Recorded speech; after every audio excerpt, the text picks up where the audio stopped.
Bonjour, bonsoir à tout le monde et bienvenue dans cette séance. Aujourd'hui, on va aborder les positions en CSS.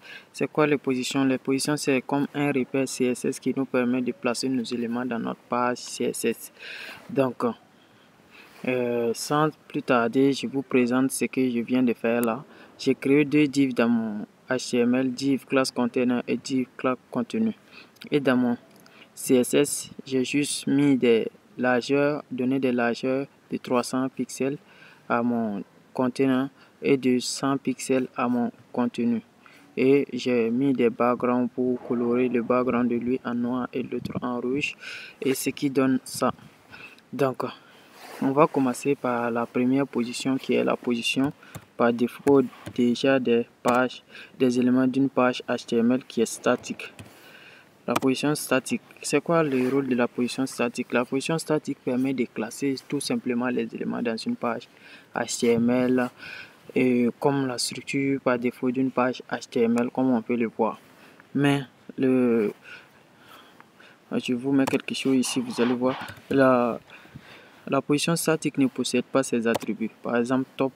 Si je mets top de 400 pixels, de 40 pixels plutôt, et j'enregistre à mon contenu qui est le rouge, je vais voir quoi?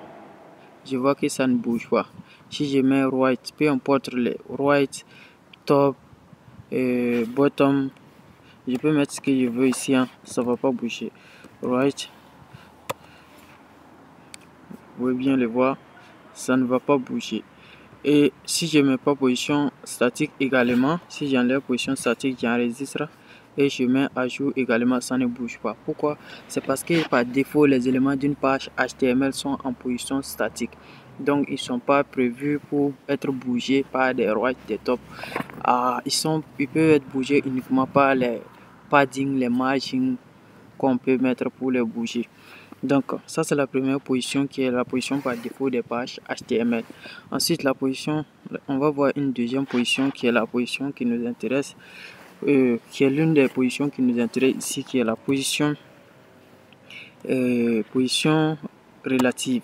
C'est quoi le rôle de la position relative? La position relative nous permet de placer notre élément relativement à sa position d'origine. Par exemple, ici, conteneur est placé comme ça. Sa position d'origine, c'est là. Maintenant, si je mets position relative, ça veut dire ça nous permet de déplacer ça par rapport à sa position d'origine qui est là. Donc, si je veux le déplacer, je peux utiliser par exemple top. Top quoi? Je peux utiliser top 200 pixels comme ça. 200 pixels. Vous allez voir ce qui se passe. Mon élément va se déplacer par rapport à sa position d'origine de 200 pixels. Et voici mon élément se trouve en bas ici. Si je peux mettre également right et left plutôt parce que right ça ne pourra pas se pousser parce que c'est déjà collé à gauche. Donc si je mets right, ça va essayer de repousser vers la gauche et ça ne sera pas possible. Donc je mets left. Si je mets left à 200 pixels aussi, vous allez voir, ça sera poussé vers la droite. Ok, et voici mon élément est bien poussé. Donc vous retenez que la position relative nous permet en fait de pouvoir pousser nos éléments grâce au right, au top, right, comme ça, au top et left et bottom. Il y a l'autre attribut qu'on appelle aussi bottom, comme ça, qui s'écrit comme ça, bottom, comme ça, qui permet par ces attributs, ces quatre attributs de déplacer notre élément genre comme une sorte de repère où on peut déplacer notre élément, l'amener n'importe où dans notre page comme on veut. Mais par rapport à la position d'origine, ça veut dire si on ajoute une longueur vers ici comme ça, la longueur sera comptée à partir de la position d'origine de notre élément. Donc la troisième position qu'on va voir, c'est la position fixe. C'est quoi le rôle de la position fixe? La position fixe va nous permettre en fait de fixer un élément dans notre page. Par exemple, si je mets conteneur à fixe comme ça, je réactualise ma page. Ici, on ne va pas bien voir le rôle, mais si je viens dans ma page CSS comme ça, qu'est-ce que je vais faire? J'ajoute div comme ça. avec des BR. Plusieurs BR, BR, BR, BR, BR. 5 BR, je copie les BR et je copie les BR. Je copie les BR, j'additionne les BR, j'additionne, ok, ok, ok. J'additionne plusieurs BR pour que ça puisse dépasser la limite de ma page en fait. Donc, si je réactualise comme ça, voilà, comme vous pouvez bien le voir, si maintenant j'ai ajouté mes BR, plusieurs BR pour que ça puisse être scrollable en fait. Maintenant que c'est scrollable, on voit que quand j'essaie de scroller, mon élément rouge reste à sa place. Quand je scroll, je vois que le noir se déplace mais le rouge ne se déplace pas. Donc c'est ça le rôle de la position fixe. Ça permet de fixer l'élément, peu importe ce qu'on fait, ça ne va pas bouger. Je crois que ça c'est bien compris. Maintenant on passe à la quatrième position qui est la dernière, qui est la position absolue. La position absolue permet de faire quoi? La position absolue permet en fait, un peu comme la position relative, mais de placer par rapport au parent, au premier parent qui a une position spécifique qui n'est pas statique. Ça veut dire quoi?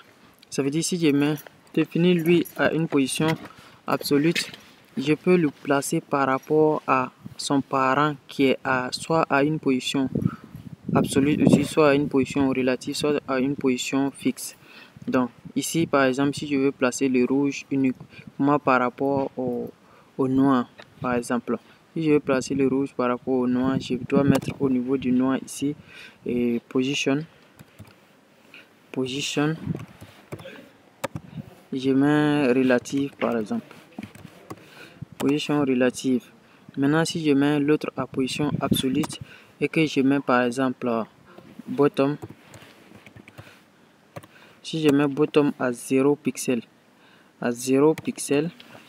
qu'est-ce qui se passe? Si je mets bottom à 0 pixel, vous allez voir ce qui se passe.